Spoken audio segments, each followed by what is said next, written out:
Hi friends, welcome back to my channel. நீங்க நம்ம சேனலுக்கு இதான் ஃபர்ஸ்ட் டைமா இருந்தீங்கன்னா மறக்காம சப்ஸ்கிரைப் பண்ணி பக்கத்துல இருக்கிற பெல் பட்டனை கிளிக் பண்ணி ஆளுங்கிற ஆப்ஷனை செலக்ட் பண்ணி வச்சுக்கோங்க. நான் போடுற வீடியோஸ் எல்லாமே உங்களுக்கு நோட்டிஃபிகேஷனோட வரும். இப்போ வீடியோக்குள்ள போலாம். நம்ம எல்லாருமே சின்ன வயசுல பெட்டி கடைகள்ல இந்த ஒரு ஸ்வீட் வாங்கி சாப்பிட்டு இருந்திருப்போம். ₹1.50 அவ்வளவு டேஸ்டா இருக்கும். ஆனா இப்ப அந்த பெட்டி கடைகளும் இல்லை, அந்த ஸ்வீட்டும் இல்லை. அதை நம்ம எப்படி வீட்லயே செய்யலாம்? அதுவும் 3 பொருள் தான் இதுக்கு தேவை. அதுக்கு முன்னாடி ஒன்று சொல்லிக்கிறேன். நான் செய்யும்போது ரொம்பவே கம்மியாக செஞ்சுட்டேன். அதுக்கப்புறம் தான் தோணுச்சு கொஞ்சம் அதிகமாகவே செஞ்சுருக்கலான்னு. நான் இப்போ செய்யறதோட டபுள் மடங்கு நீங்கள் எடுத்து செஞ்சுக்கலாம்.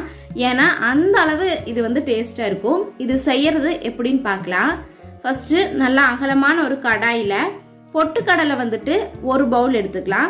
மெஷரிங் ஒரே பவுல் யூஸ் பண்ணிங்கன்னா தான் டேஸ்ட் கரெக்டாக இருக்கும். அந்த சுகரோட இதுவும் கரெக்டாக இருக்கும். அந்த பவுலில் 1 பவுல் ஃபுல்லாக பொட்டுக்கடலை மாவு எடுத்துட்டு கொஞ்சமாக ஃப்ரை பண்ணிக்கலாம். அப்போ நல்லா பொடியாகும். ஃப்ரை பண்ண பொட்டுக்கடலையை ஜாரில் சேர்த்திட்டு அதே சேம் கப்பில் 1 கப்பு நிறைச்சி சுகரும் சேர்த்திக்கலாம். இது ரெண்டையுமே இப்போ நல்லா நைஸாக பொடிச்சிட்டு வந்துடலாம். பொடிச்சிட்டு அதுக்கப்புறம் நம்ம ஃபில்ட்ரு பண்ணுறதுனால பண்ணிக்கலாம். நான் அன்றைக்கி ஃபில்ட்ரு பண்ணலை.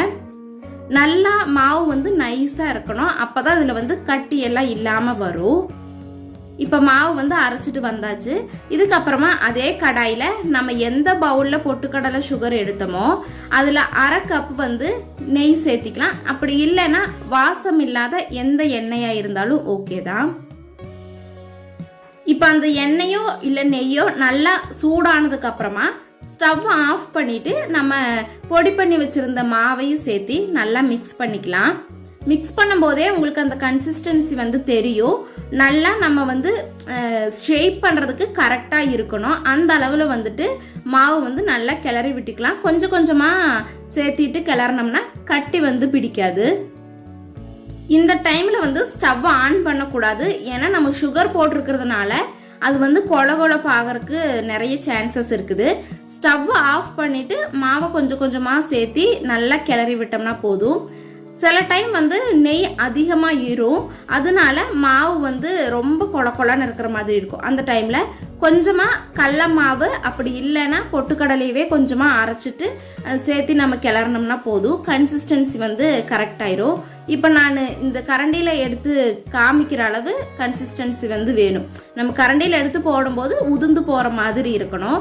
அதுக்கப்புறம் நல்லா கட்டிகள் இல்லாமல் கிளறிட்டு ஒரு தட்டில் கொஞ்சமாக ஆயில் அப்ளை பண்ணிவிட்டு அதை நம்ம சேர்த்திட்டு நல்லா ஷேப் பண்ணிடலாம். உங்களுக்கு என்ன ஷேப் வேணுமோ அந்த ஷேப்பில் ஷேப் பண்ணிவிட்டு கொஞ்ச நேரம் நம்ம அப்படியே ஆற விட்டுறலாம். ஆறி அதுக்கப்புறமா நம்ம எடுத்து கட் பண்ணணும்னா அப்படியே கேக் மாதிரி குட்டி குட்டி பீஸாக கிடைக்கும். இப்போ நான் கட் பண்ணும்போதே உங்களுக்கு தெரியும் நல்லா ஹார்ட் ஆயிருச்சு. இந்த அளவு ஆறதுக்கு அப்புறமா நம்ம எடுத்து கட் பண்ணோம்னா கரெக்டாக இருக்கும். இதே மாதிரி நீங்களும் உங்கள் வீட்டில் ட்ரை பண்ணிவிட்டு எப்படி இருந்ததுங்கிறத மறக்காமல் கமெண்ட் பண்ணுங்கள். வீடியோ பிடிச்சிருந்ததுன்னு நினச்சிங்கன்னா மறக்காமல் லைக் பண்ணி சப்ஸ்கிரைப் பண்ணி உங்களோட ஃப்ரெண்ட்ஸ் அண்ட் ஃபேமிலிக்கும் சென்ட் பண்ணுங்கள். தேங்க்ஸ் ஃபார் வாட்சிங். Bye bye.